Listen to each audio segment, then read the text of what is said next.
Kıyamet günü turunda tugul yok. Bugün imizü süt enisi hakkında bu. Süt anası hakkında bulgan hadis.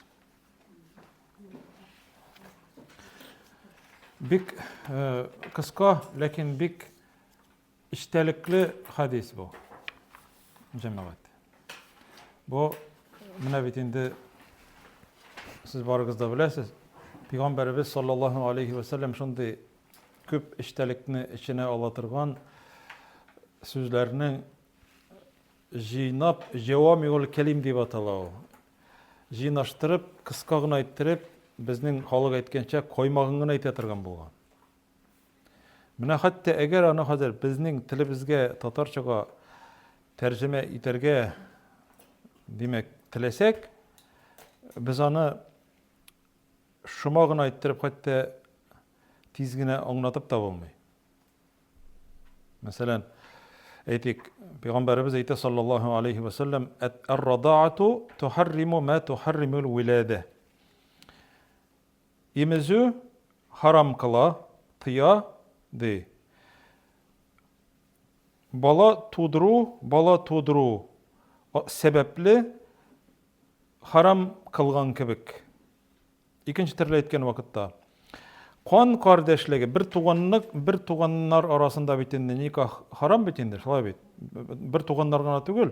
Mesela kan kardeşler senin mesela senin etiğinin yağından apan mesela sen haram bitindi. Kötü. Ey bit. Sen haram. Nikahlanırga haram bitindi, şolay bit. Yaki apan. Peygamberimiz aytdı sallallahu aleyhi ve sellem.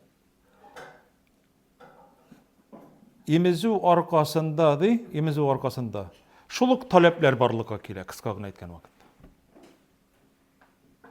Mesela sen bir tuğan apana yaki apanın kızına da ilen almıyorsun bitindi. Nek şunun gibi mesela sen bir hatın seni imizgen kiçkine vaktinde. Bir hatın seni imizgen hem ol hatının özünün kızı var tağın, özü tapkan. O bir seni tapmagan bitindi, seni imizgen gine, seni eniğin iltip tapşırgan, eniğinin mesela sütü bitkende bu hatınga imizeli degen. Hem o seni imizgen. Hem ol hatının özünün kızı var. Mine onun kızı bilen sen hadi bir tuğan kibik bulasın. O senin opan. İki singilin. Razniцы yok. Anlaşıla mı? Mine bu şunday hadis. Er-rada'a degen söz imizü degen söz indi. Tuharrimu mansa bilgili haram kıla. Mine бар bitinde молочное родство. Бар кровное родство, evet. Krovny bitinde seni enin tapkan, evet. Şolay evet. Seni imizgen hatın şolay yok. Sen şuşuk derecede bulasın. Seni tapkan hatın kibik, seni imizgen hatın da nek şuşunday derecede bula. Lakin bitine bir de tugul. Mesela biz miras nozduk bitinde, miras. Onlar miras almay mesela. Onlar miras almay. Kağılmay. Yaki mında bilesin mi? İlenişu haram bula. Yalgız kalırga yaraytırgan bula. Olar bilen. Yalgız kalırga yaray. Yat hatınlar bile yalgız kalırga yaramay bitin. Şolay bit. Bu senin yatsan almay. Hem şolay yok. Olar senin karşında yavuluk birkenmişi iriyala. İrkinep. Eğer sen bilsen, senin ol süt kardeşin ikenlikni bilsen, senin yanında olar yeri alalar yavuluksuz, hicapsız. Yani yarım yalıngaç değil indi. Yavuluksuz dege şimdi şeşin kürsete ala, muyunların kürsete ala, bileklerin kürsete ala. Yani irkine veri ala indi. Haram. Mine haram degen söz, nerse degen söz haram. Haram degeç dege bizning ko'z oldimizga kele, mesela dunguz iti şolay bit. яки аракы. Алай гына түгел. Менә мәчетне ни өчен мәчет харам, ике харам бар. Мәккәдә берсе, икенчесе Мәдинә шәһәрендә. Шулай бит? Харам ник харам? Неприкосновенный, шушындай заповедный, изге урын булганга күрә. Кагылгысыз. Монда бер нинди дә зыян китерә күрмәгез ди Аллаһ Тәгалә әйтә. Аңлашыламы? Менә бу туганнар да менә шулай. Булар ул кагылгысыз. Никахланырга ярамый. Аларга никахланырга ярамый. Алар белән син ялгыз кала аласың. Алар синең яныңда бер яулык бөркәнмичә йөри алалар. Почти, туган, бер туганнар кебек.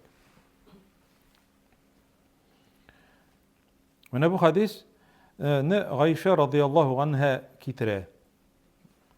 Пәйгамбәребездән саллаллаһу алейхи ва саллям. Мәгънәсе аңлашылды индеме? Димәк, татарча әйткән вакытта ничек була? Үзегез аңлагыз инде. Урысча әйткән вакытта молочное родство запрещает то же самое, что кровное родство. Була инде, запрещает, харам кыла. Димәк, бер туганнар арасында никахлану харам булган кебек, сөт туганнар арасында да никахлашу димәк харам дигән мәгънәдә шулай. Аңлашылдымы? Менә җәмәгать бу бик зур хадис. Һәм гомумән алган баштан әйтәсем килә. Туганнашу ни сәбәпле була? Җәмәгать аны белергә кирәк. Туганнашу, үзара туганнашу, ул менә синең туганнарың арасында гына түгел, 3 төрле сәбәп. Беренчесе аның нәсәп аркасында синең әбиең, бабаң, әниең, әтиең, апаң, абыең, абыеңның уллары, балалары, апаңның кызлары, уллары, әтиң ягыннан, әниң ягыннан, ягъни туганнар, тетялар, дядялар, булар бөтенесе синең туганнар шулай бит. Һәм менә булар нәсәп дип атала. Икенчесе имезу аркасында. Имезу аркасында нәк менә санап киткән туганнар сиңа харам булалар. Сиңа харам, неприкосновенный булалар. Һәм бусы инде атала ар-радаа дип, имезу аркасында, һәм өченчесе нәрсә дип уйлыйсыз? Никах аркасында туганлашу. Никах сәбәпле туганлашу. Мусахара дип атала гарәп телендә. Мусахара. Никахлангач туганнар барлыкка киләме, юкмы? Өйләнергә ярамый торган, кайберәүләре хәтта туганнарың шикелле өйләнергә ярамый торганга әйләнә, әверелә. Өйләнү аркасында. Мәсәлән, син өйләндең, синең хатыныңның әнисе сиңа харам. Малайыңны өйләндердең, малайыңның хатыны сиңа харам. Хәтта малайың ул хатынны айырса да мәңгегә харам. Малайың үзенең хатынын айыра, мәсәлән, талак. Малайның әтисе, ягъни хатынын ала алмый. Уже айырган булса да, рәсмен. Кызыңны кияүгә бирдең. Синең кияүең сиңа харам. Ул икенче төрле мәхрәм була уже. Менә ерак юлга чыкканда, мәсәлән, хаҗга барганда мәхрәм сырыйлар бит инде, бит. Бу мәхрәм була инде сиңа. Син кияүең белән чыгып китә аласың. Ул сиңа мәхрәм. Син аның янында яулыксыз йөри аласың. Синең киленең иренең әтисе янында. Киленгә иренең әтисе харам. Мәхрәмнәр, туганнар уже. Аңлашыламы? Ялгыз да калып була. Ягъни бу никах харам шулай ук инде. Һәм Бүркенмеші яулықсыз да ери ала ул. Аңлашыламы? Менә булар инде туганнашу никах аркасында килеп чыга. Мәсәлән, ир кеше бер хатынга өйләнде. Иленеп, әле янына әле кірмәгән була, хатын янына кірмәгән була. Аның әнисе инде харам була. Әле кірмәгән булса да. Аңлашыламы? Менә мәсәлән бер ир иләнде ди бер хатынга. Ул хатын ияртеп килә үзенең бер кызын яки ике кызын. Булар ничек дип атала инде? Үги кызлар дип атала инде, әйме? Бу ир өчен үги кызлар. Урысча падчерчылар булаймы? Аллаһ Теала әйтә, бу кызлар харам ди. Әле бу хатынга, мәсәлән, бу кызларның әниләренә иләнә бу ират. Иләнә. Әле әниләре янына кірмәгән була. Ягъни аңлыйсыз инде бит. Якынлык кылмаган була. Якынлык кылмыйча айырса, ул аның кызларын алала. Ләкин инде әниләре белән инде мөнәсәбәткә кергән булса, ул кызлар инде всё, аның өчен ул мәхрәм. Үз кызлары кебек була. Аңлашылдымы? Менә бу шундый, бу мусахара, никахлану аркасында килеп туа торган шундый туганлык барлыкка килә. Аңлашыламы? Сораулар бармы бу мәсьәләдә? Димәк, 3 әйбер белән нәсел туганлыгы имезү аркасында барлыкка килә. Туганлык һәм өченчесе никах аркасында килеп чыга торган туганлык барлыкка килә. Менә бу җәмәгать бу әйберләргә игътибар итәргә кирәк. Менә бу хадис, бу дәреснең темасы бит инде нәрсә? Дәреснең темасы сөт әнисе. Менә бер малайны яки бер кызны бер хатын имезгән. Монда әле җәмәгать тагын нинди әйберләр бар? Ничә тапкыр имезергә тиеш дигән әйберләр бар монда. Ничә тапкыр имезергә тиеш? Ничә тапкыр имезгәннән соң ул аның улына әйләнә яки кызына әйләнә. Ул бала аның өчен әнигә әйләнә. Менә бу җәмәгать монда фикерләр бер төрлегенә түгел. Монда 4 мәзһәб бит инде, әйме? 4 мәзһәб. Мәзһәбләр арасында аермалар бар. Ләкин 3 мәзһәбтә Имам Малик, Имам Әбу Ханифа һәм Имам Ахмед мәзһәбләрендә күпме имезүгә карамый. Әгәр дә ана сөте баланың карнына төшеп урнашты икән, ул инде аның улына санала дип әйтә. Моның турында бик күп сахабалар әйткәннәр, табигыйннар әйткәннәр моның хакында. Менә әгәр дә моны, ләкин бер әйбер бар, имезә торган хатын, әгәр дә китерделәр икән бер баланы, ул иреннән сорарга тиеш башта. Мәсәлән, күз алдына китерегез, әгәр ире кайтып керә, теге малайны имезеп биргән, монсын әйтә, синең балаларың артып китте әле монда ди хәзер. Теге күршесенекендә имезгән, тагын берне имезгән, тагын бер 3 бала. Моның хәзер әтиләр артты бит моның хәзер. Бу балаларның әтиләре дә бар хәзер. Бу бит менә җәмәгать ана кайбер кеше уйлый, әгәр дә бер хатын имезгән икән, әйме, ул бала өчен ул имезгән хатын гына әни була дип. Ул имезгән хатынның ире аның өчен әти була хәзер. Улана нинди җаваплылык буламы? Юк, әйтәм бит, аның андый җаваплылык юк анарда.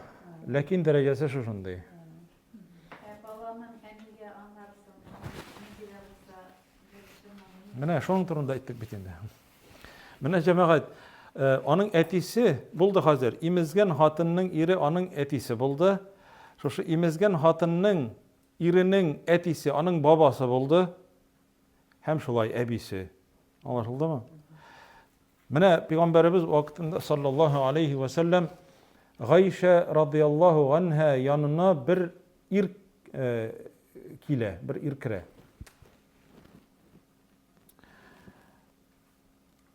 Eşik şakıgandan soň ruhsat sorap kireler bit indi. Gayşe radıyallahu anha ruhsat bermey. Qaytkaç irine Peygamberimizden soray. Mene şol kelgen edi şol ir zatı. Men onlarga ruhsat bermedim dey. Kim ekenligini aytaýyn de. Nikti ruhsat etmediň dey. Ol bit seniň de ammuki seniň däje bit oldy. Gayşe radıyallahu anha kiçkine wagtynda bir hatyn emizgen bolgan. Onun iri Ebul Qays isimli onun iri. Şol irning bula bir tugan abysy. Mene şol bir tugan abysy kilgen Gayşe yanına. O senin bit däjedi. Göresiz meni şekilip çaq. Gayşe radıyallahu anha ite meni bitti hatyn kız emizdi dey. Iratnyň munda ni katnaşy bar dey. İrat bulmasa hatın kızda bitindi süt barlıkka kelmеш şolay bit. Mında şoňa görä mında sebepçi bolgaç hazır anyň ol ir anyň eti anyň emizgen hatynyň iri bilen bir tugan ir kardeşi anyň däjesi bola. Mene şol kelgen sen onarga ruhsat berdi kirige dey. Ruhsat bir kirige anyň bilen ýalgys kalyrga, süýleşirge mene neçik jemaat. Şolay yok. Hafsa yanına da şolay ikinci bir hadis kile, ikinci bir hadis. Hafsa radıyallahu anh Peygamberimizin hatyny bitindi. Şolay yok, şonda yok hal bola. Ol irat kelgen edi de ruhsat bergenmi? Ol seniň de abyň de. Ol seniň däje de. Abzy bolaýyndy. Seniň däje de. Sen onlara ruhsat berdi. Demek Mının için indi elbette bilirge kirek. Şahitlar bularga da tiýiş.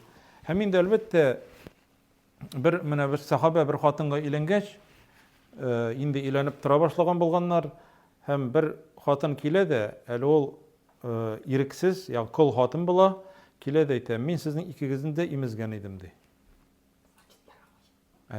Men sizin ikigizinde emizgen edim de. Hazır bu kişi bara Peygamberimiz yanına sallallahu aleyhi ve sellem hem ite mene şunday hal deyip baştan cevap bermey. İkinci tapkır kelgenden soň anlarsın ite. Belki dirsilemidiri ol hatyn degen samanynda ite. O bitin ilengen, o bitinde ilengeç hazır hatynyna aýyrga da neçik. O bitinde sen ady eýtkendi emizdim dep aýtypdy. Bu bir şikli hazır seni aýyrga tiýiş. Eýtken emizdim dep. Demek apa bilen aby birge nikahlangan kebek bolar. Şoňa görä sütniň täsiri mында bik güçlü. Şoňa görä Allah Teala haram kılgan mene şuşa süt arkasında ana sütü bilen bizni tuganlaştıra. Mында jemaat indi andy birge ilik bitini ihtibar da etmegenler şolay bit. Tegesen de alıp mesela больницада yatkan wagtda raddumda yatkan wagtda ýa şirläp gitip bitin ýa ýuwalyp giteseti ýa nindir şir bilen şirli bir hatynyň bar balasyna da jite, başgalarga da jite. Mınsında emizip bire, tegesen de emizip bire. Şoňa görä bu bir nerse indi bu nadanlyk arkasynda işlene turgan. İşlerge yok. Bu bir günahly bir tugel. Bu günahly bir tugel. Peygamberimiz sallallahu aleyhi ve sellem'nin de süt enisi bolgan ismi kim? Halime radıyallahu anha. Onu emizip üstürgen. Halime'nin balalary Peygamberimizning tuganlary, süt boyunça kardeşleri bolgan. Şoňa görä bu eýbirlerde iň birinçi irinden ruhsat kerek baştan, irinden ruhsat kerek. Ondan soň indi onu unutmaska kerek. Onu unutmaska kerek.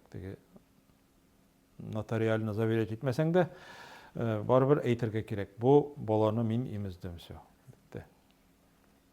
Шуңа күрә Пәйгамбәребез менә шушы кыска гына хадистә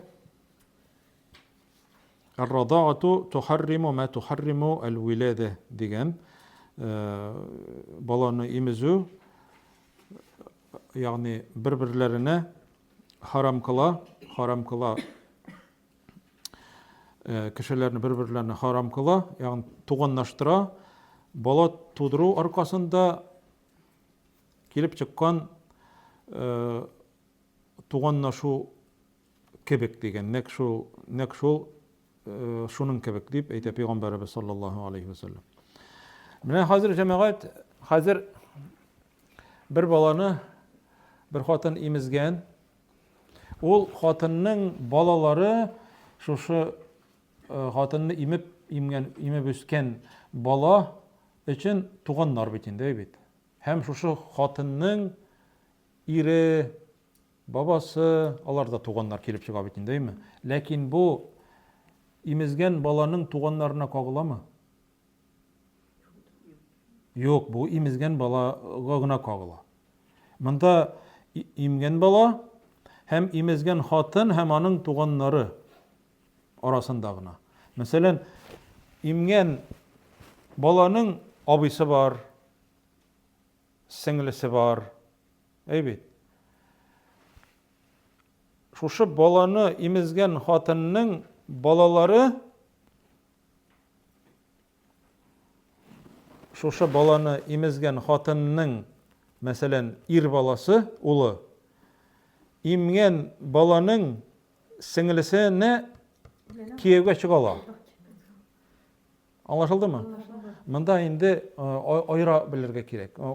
Монда инде хәзер имгән баланың туганнары да анарга ул хатынга туган булып китә дип уйларга ярамый. Берүзе генә, икем имгән.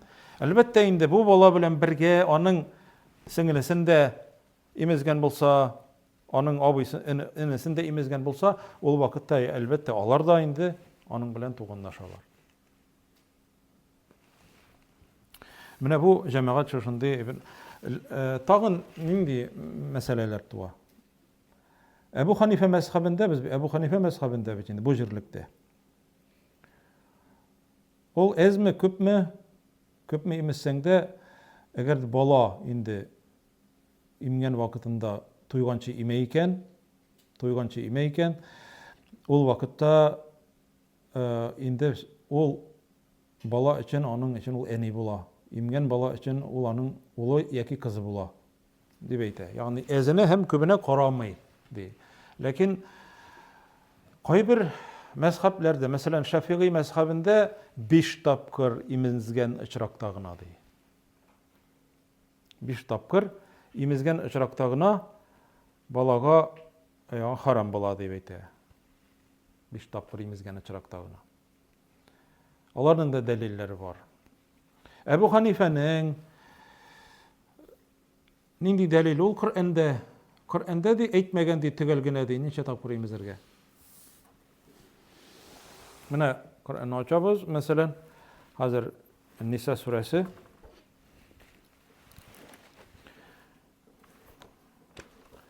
Ниса сүрәсенең 23-нче аятын укып карыйбыз хәзер. Ниса сүрәсенең 23-нче аяты.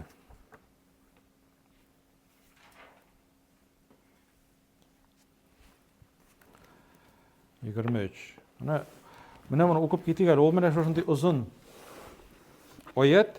Менә карагыз. Коръәннең ярты битеннән күбрәк менә хурримат дип башлана.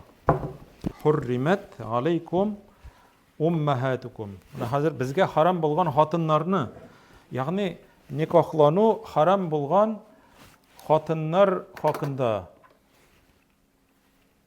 Аллаһ Тәгалә әйтә. Менә без моны белергә тиешлебез. Кемнәр безнең туганнарыбыз санала һәм никах харам. Кемнәр мәхрәм, безнең өчен мәхрәм. Никахлану харам булган туганнар мәхрәм дип аталар, шулай бит? Монда бая әйтеп киткән 3 төр дә әйтелә. 3 төр. туганнар арасында, имезүү аркасында һәм никахлануу аркасында булганнар бөтенесе дә әйтелә. Менә укып китәм. Бисмиллаһир-рахманир-рахим. Хурримат алейкум уммахатукум. Ди Аллаһ Теала әйтә. Сезгә әниләрегез харам ди. Әниләрегез харам. Бәлки бу сәйр тыйыла торгандыр, ләкин элек хәтта мушриклар, гарәпләр әниләренә дә никахланганнар. Ягъни әтиң бер хатынны ала икән, әйбит. Аллаһ Теала вала танкиху ма накаха абаукум ди. Сезнең әтиләрегез никахланган хатыннарга никахланмагыз дип әйтә Аллаһ Теала. Әниң түгел ул. Ләкин әтиң белән торган хатын. Әтиң айырды мәсәлән. Ул хатынны алырга ярамый, никахланырга ярамый.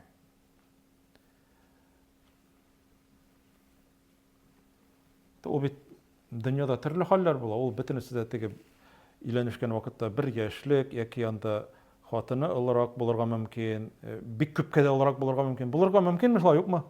Бик мөмкин. Яшь мәсәлән егет олы яшьтәге хатынны алырга мөмкин. Анарга гаҗәпләнергә түгел. Хурримат алейкум уммахатукум ва банатукум. Һәм сезнең кызларыгыз ди Аллаһ Теала әйтә. Сезнең кызларыгыз. Кызларыгызның кызлары да китә ул шулай. Харам. Кызларның кызлары да, ягъни дәвам итеп китә шулай. Ва ахаватукум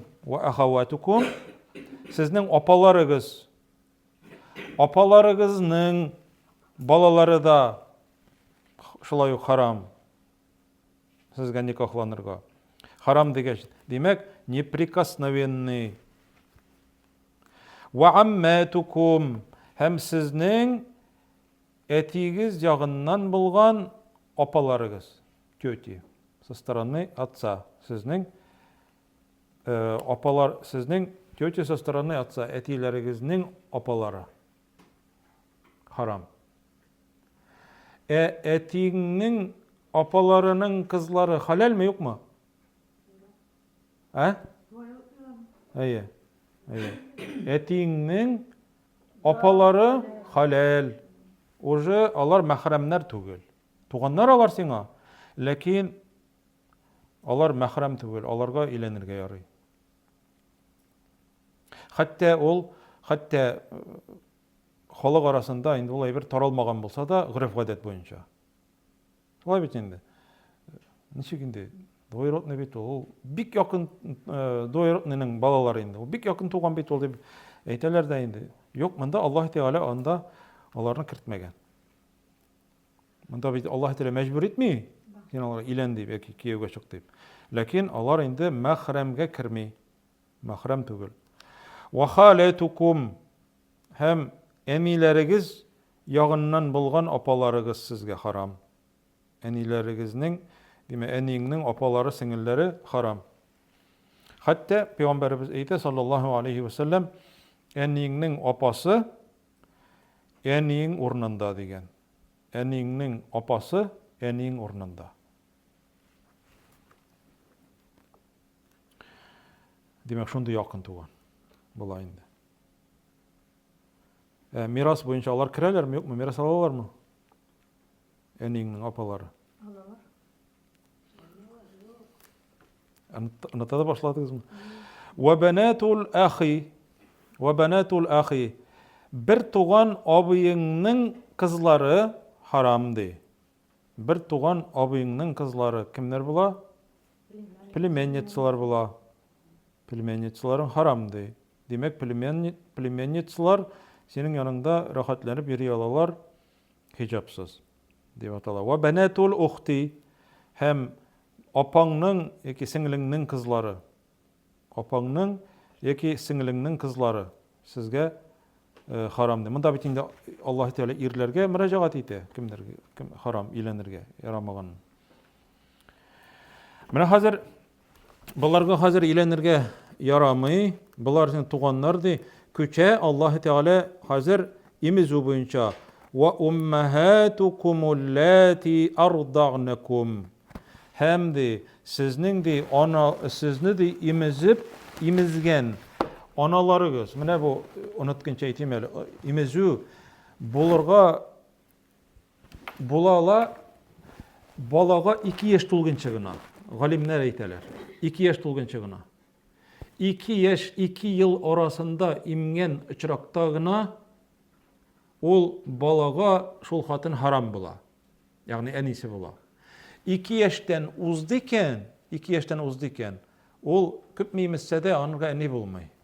Hatta manda bittiğinde Allah Teala ayta Ansa Bakara suresinde vel validatu yurdi'na evladahunna havleyn kamileyn. Siz bu ayetke koşup jibermegez indan yeme. O bit ikinci ayet Bakara suresinin adı. 233. ayet bulurga tiyir. Yalgışmasam, elige yazmagız. Sizni oşatkan, imizgen enileriniz sizge haramdı. Demek, eni kişiye bir kişi balanı 2 yaşı tulgunçı, yaki 1 yaşında, yaki yaş yarımda, yaki nişedir aylık vaktinde kitirse, umumen olganda 2 yaş tulgunçı gahatlı kitirip, eğer de imizse olanı, ol bala anarga haram bula. Onun ulu bula, yaki kızı bula. Anlaşıldı mı? 2 yaş, 2 yıl. Allah Teala ayta vel validetu yurdi'na evladahunna havleyn kamileyn. Enilerdi balalarındı tulu 2 yıl imizsinlerdi. Tulu 2 yıl. Tamam. Eğer de indi sizdi polny грудное скармливание полностью eğer de bir bitirge tilesegizdi o vakittadi 2 yıl imizsinlerdi. 2 yıl imizsinler. Demek imizi sürüğü 2 yıl. 2 yıldan soň indi ol son almayı diye beyteler galimler. 2 yıldan soň son almayı.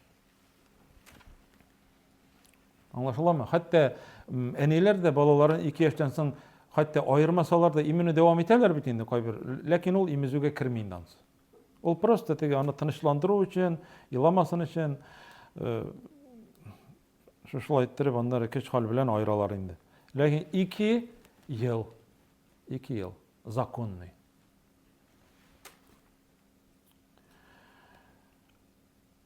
Demek ve ummahatukum allati arda'nakum ve ahawatukum min'r-radâ'a. Hem sizning de abi apalarınız de imizu boyunca eğer de şuşu sizni imizgen hatının balaları ir hem kız balaları bulsa alar indi sina avtomatik sina kardeş bulup giteler, süt kardeşleri bulup giteler. Alarını nikahlab alarga yaramaydı Allah Teala ayta. Ve ahawatukum min'r-radâ'a. Tanış mı söz? Ar-radâ'a. Bu hadisteki söz. Ve ahawatukum min'r-radâ'a. Hem sizning yani sizni imizgen hatının yani kız balaları sizge haramdı. Bundan nikahlanı turunda söz bara bitindi. Eğer de şunu bilmeçe nikahlangan uçrakta ol günah bulmay. Günah bulmay. Lakin eğer de sinanı bile turup işlesinken sen zor günah işlegen bulasın. Zor günah işlegen bulasın. Hatta sinanı bilmeçe yaşaysın mesela, bilmeçe yaşaysın bir yigit bir kız bile tanışa mesela, hem eyteler, şanışlı kişiler eyteler. Bu kızını bit bu kızның enisi seni imizgen edi bit deyip etseler şanışlı kişiler eymi? Ol indi aranı üzerge tiyir indi. Çünkü onun apası. Çünkü yaki singilisi. Hem ol indi hatta 20 yılanı körmegen bolsa da hem eyteler anarga. O senin süt kardeşin, o senin singilin. Hem ol indi onun böyle uçraşkan vakitte nek şuşulay apası onun yanında singilisi yergen kebek onun yanında yürüyala. Yavluksuz. Anlaşıldı mı? Bu da bit. Gayşe radıyallahu anh'a da bit. Irine kırtmez ketilegen. Ул бит инде менә гаҗәпләнгән, менә бит хатын имез ди. Ул ират түгел ди. Нәкъ шулай килә хадистә. Ул синең абыең, дядяң ди, абзыең ди. Керсен ди синең янга ди. Менә шулай.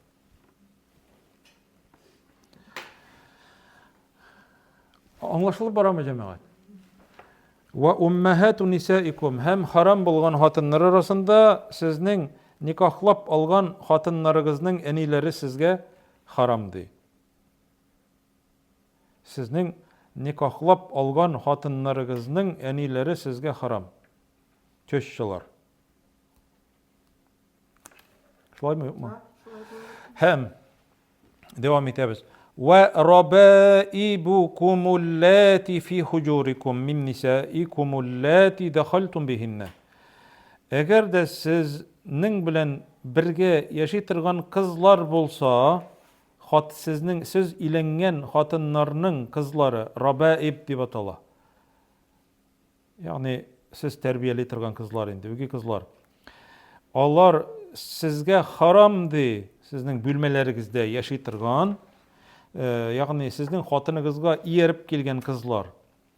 Алар сезгә харам, әгәр дә сез ди ул хатын янына инде кергән булсагыз ди.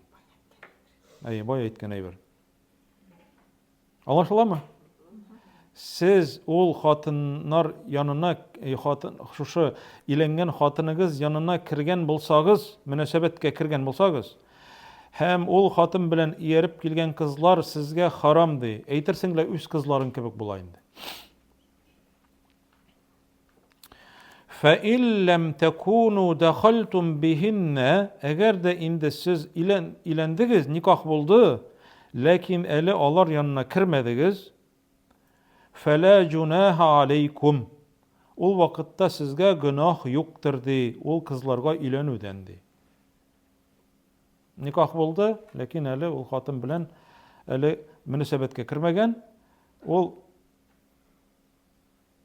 кызларга иләнергә ярый.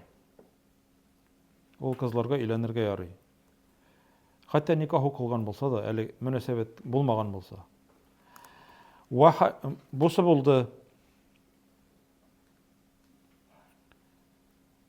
Бусы инде кая никахлану аркасында туганнашу шулай бит?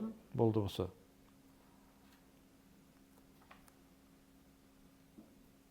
Димәк, хатыннарыгызның әниләре шулай ук никахлашу аркасында һәм хәзер әйтелгәне, никахлашу аркасында. Ва халаилу абнаикум аллазина мин аслабикум. Сезнең үзегездән булган, сезнең каныгыз булган улларыгызның хатыннары сезгә харам булды ди. Менә күрәсезме, Аллаһ Тәгалә ничек дип әйтә бит, сызыклап, матур иттереп, сезнең каныгыз, ягъни үзегезнең улларыгыз, үзегезнең улларыгызның ди, үзегезнең кровный. Синнән яралган, улларыгызның хатыннары сезгә харам ди. Синең киленең синең кызың кебек була инде. Киленең өчен син анарга әти кебек буласың. Әти дип әйтәләр дә бит инде. Шунда шулай бит инде. Гырыф гадәт буенча инде.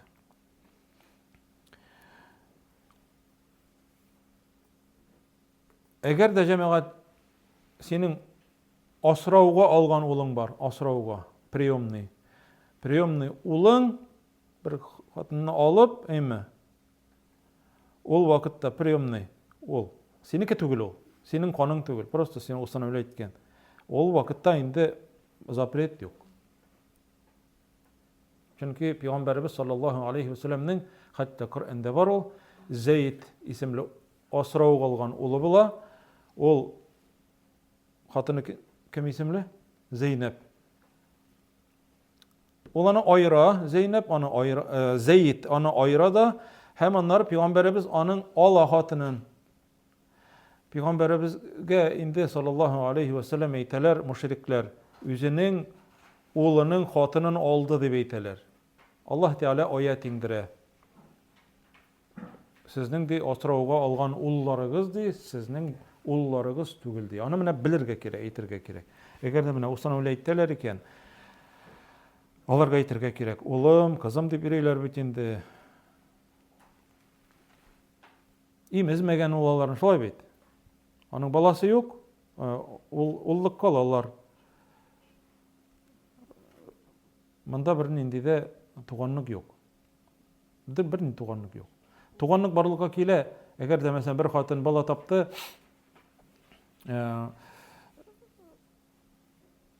һәм шул ук вакытта үзенең баласын имезгән вакытта тагын бер баланы алды мәсәлән имезергә. Үзенә алды, просто ятим баланы алды һәм имезә ул аның белән бергә. Ул аның улы инде. Аның улы. Аның улы, аның кызы. Ләкин бит монда сүз бара нәрсә турында? Монда установление турында сүз бара, удочерение.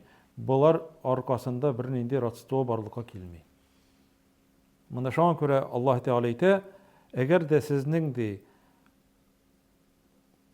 үзегезнең үзеңнән булган, синнән яралган дип әйттегез бит инде. Улың иләнде икән, аларның хатыннары сезгә харам, хәтта айырсалар да, менә улың аны айырган, ул аның хатыны түгел хәзер. Әле ул кыз, синең элеккеге киленең, синең яныңа килеп, нәкъ шул кызың кебек килеп йөри ала. Шундый рольдә кала барыбер. وخلائل أبنائكم الذين من أصلابكم وأن تجمعوا بين الأختين إلا ما قد سلف. Һәм монда инде Аллаһ Тәгалә харам әйбер турында әйтә: бер юлы ике кызны никахлап алмагыз ди. Бер юлы ике кызны, ягъни Аллаһ Тәгалә бит инде нәрсә генә булмасын, рөхсәт иткән ирләргә бер туган кызны никахлап алмагыз ди. Аллаһ Тәгалә рөхсәт иткән бит инде икенчене алырга, өченчене алырга, дүртенчене алырга. Әгәр дә алырга теләдең икән, монда бер туган кыз бар мәсәлән, бер туган кыз. Икесен дә бер юл алырга ярамый. Ва ан таҗмагу бейнал ухтайни. Икесен бер юлы никахлап мөнәсәбәткә икесе белән дә кергә ярамый ди. Әгәр дә син берсенә иләндең икән, берәр сәбәп белән аны айырдың, яки мәсәлән вафат булып китте ди, ул вакытта аны икенчесен ала аласың. Госман ибн Аффан шикелле инде. Госман ибн Аффан пәйгамбәребезнең ике кызын никахлап алган бит инде, ләкин икесен дә бер юлы түгел. Умму Кулсум белән Рукайяны, ике кыз пәйгамбәребезнең саллаллаһу алейһи ва саллям. Шуңа күрә әйткәннәр бит инде анырга зин нурайни дип, ике нур иясе дип әйткәннәр. Ягъни пәйгамбәребезнең ике кызын да никахлап алганга күрә. Димәк, монда бер туган кызны бер юлы никахлап алырга ярамаганлыгын әйтә. Илля ма кад салаф, элек кенә шушындый хәлләр бар иде ди Аллаһ Тәгалә әйтә. Элек булган андый хәлләр. Гарәпләр вакытында булган. Монда Аллаһ Тәгалә аны бик каты тыя. Инналлаһа кана гафурар рахима. Аллаһ Тәгалә дөрестлектә Аллаһ Тәгалә гафу итүче рахимле. Кемнәргә Аллаһ Тәгалә гафу итүче рахимле дип әйтә? Әгәр дә менә шушыларны ялгышларны төзәтсәләр, шуның белән гамәл кылсалар, законнарны бозмасалар, менә бу сөт кардәшлеге буенча һәм харамнарны, ул вакытта ди Аллаһ Тәгалә нәрсә? Инналлаһа кана гафурар рахима. Аллаһ Тәгалә гафу итүче һәм рахимле ди.